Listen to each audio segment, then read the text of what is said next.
একটি স্বপ্ন আকাশ ছোঁয়ার। পৃথিবীর সবচেয়ে উঁচু পাহাড় মাউন্ট এভারেস্ট জয় করার 2010 সালে মুসা ইব্রাহিম প্রথম বাংলাদেশি হিসেবে যে যাত্রার সূচনা করেন, আজ তা অনেককেই সাহস যোগায়। সম্প্রতি ইকরামুল হাসান শাকিলের এভারেস্ট জয়ের সাফল্য যেন আরও কয়েক গুণ বেশি প্রেরণা দিয়েছে অসাধ্য সাধনের চ্যালেঞ্জ যারা নিতে চান তাদের।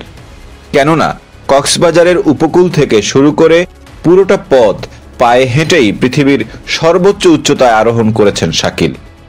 আর এই স্বপ্ন দেখতে পারেন আপনিও, যদি থাকে প্রবল ইচ্ছা, সঠিক পরিকল্পনা আর উপযুক্ত প্রস্তুতি। এভারেস্টে ওঠা মানে জীবনের সবচেয়ে কঠিন চ্যালেঞ্জে অংশ নেওয়া, তাই মানসিক প্রস্তুতিটাই প্রথম ধাপ। নিজেকে করতে হবে 3টি প্রশ্ন: আমি কি শারীরিকভাবে প্রস্তুত? আমি এই ঝুঁকি নিতে রাজি কিনা? আমি প্রয়োজনীয় সময় ও খরচ বহন করতে পারবো কিনা? প্রস্তুতির মূল ভিত্তি শরীর। প্রতিদিন দৌড়, কার্ডিও, ওজন উত্তোলন আর হাই ইন্টেন্সিটি ইন্টারভাল ট্রেনিং বা হিট ট্রেনিং বাধ্যতামূলক। বান্দরবানের পাহাড় বা নেপালের অন্নপূর্ণা, মেরাপিক বা আইল্যান্ড পিকে প্র্যাকটিস ট্রেক করতে হয়। এছাড়া উচ্চতা ভীতিকে জয় করতে প্রয়োজন অ্যাক্লিমেটাইজেশন ট্রেক। এভারেস্ট জয়ের যাত্রায় সবচেয়ে বড় বাধা খরচ।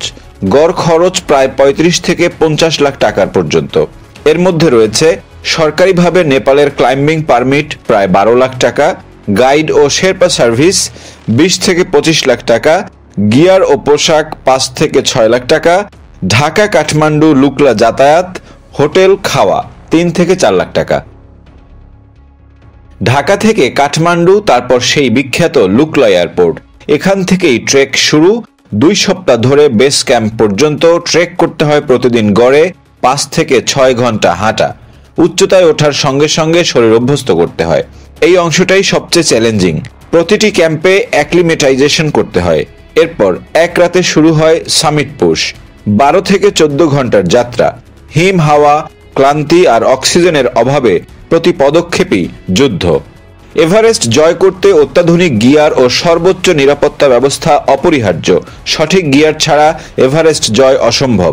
এছাড়াও দরকার ঠান্ডা প্রতিরোধক বিশেষ পোশাক, gloves, goggles, oxygen cylinder, rope, harness, headlamp. প্রতিটি মুহূর্তে বিপদের আশঙ্কা। Avalanche, high altitude pulmonary oedema, frostbite. তাই নিজের সীমা জানা আর গাইডের নির্দেশ মানা বাধ্যতামূলক। প্রয়োজনে ফিরে আসাও সাহসিকতা। অবশেষে সফল সামিট। পৃথিবীর ছাদে দাঁড়িয়ে নিজ দেশের পতাকা ওড়ানো এ এক অন্যরকম অনুভূতি।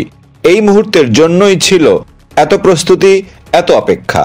এভারেস্ট জয় শুধু ব্যক্তিগত অর্জন নয়, এটি জাতীয় গর্বের প্রতীক। একজন বাংলাদেশীর এই অর্জন নতুন প্রজন্মকে স্বপ্ন দেখায়, সাহস যোগায়। পরিশ্রম ও পরিকল্পনায় যে অসম্ভবকে সম্ভব করা যায়, এই বার্তা পৌঁছে দেয়। যেন একদিন আরো অনেকে গর্ব করে বলতে পারে, আমিও বাংলাদেশি, আমিও পেরেছি। মুসা ইব্রাহিম, ওয়াসফিয়া নাজনীন বা শাকিল হাসানের মতো মানুষরা আপনাকে কি পাহাড় জয়ের স্বপ্ন দেখায়? আপনার মতামত জানাতে ভুলবেন না কমেন্ট বক্সে। ভিডিও ভালো লাগলে লাইক দিন, শেয়ার করুন, সঙ্গেই থাকুন, সাবস্ক্রাইব করুন দ্য রিপোর্ট.লাইভ।